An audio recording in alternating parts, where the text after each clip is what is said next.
مجھے لگتا ہے کہ بہت جلد غزوہ ہند کی شروعات ہونے والی ہے. ذرا تیرا دماغ جگہ پر ہے؟ تو ایسی بات کیسے کر سکتا ہے؟ یہ بات میں خود نہیں کہہ رہا.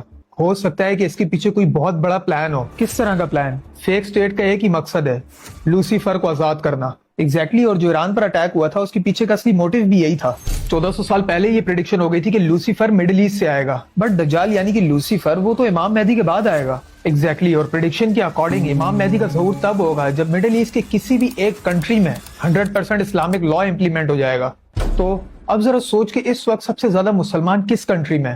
ہندوستان میں. اور امام مہدی کے آنے سے پہلے ہی غزوہ ہند کا کہا جاتا ہے. او مائی گاڈ. یعنی کہ یہ وار انڈیا اور پاکستان کی نہیں بلکہ انڈیا کے مسلم اور ہندو ریلیجن کے درمیان ہو سکتی ہے. اور اس وقت انڈیا میں اللہ کی اور محمد صلی اللہ علیہ وسلم کی شان میں جس طرح گستاخی ہو رہی ہے، یہ خود مسلمانوں کو بغاوت کرنے پر مجبور کر رہے ہیں. گورنمنٹ چاہے تو وہ اسے روک سکتی ہے. I don't think so. کیونکہ جہاں حالات ٹھیک ہوئے وہاں فیک اسٹیٹ اپنے انفلوئنس اور ڈیفنس کمپنیز کے تھرو سچویشن کو خود کے کنٹرول میں لے سکتی ہے.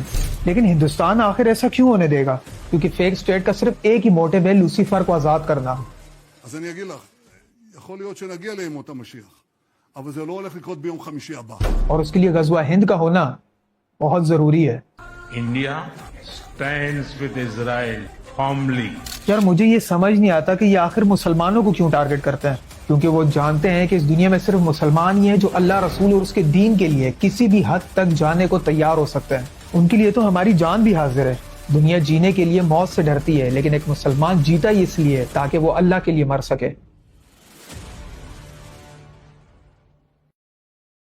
Download ShareChat.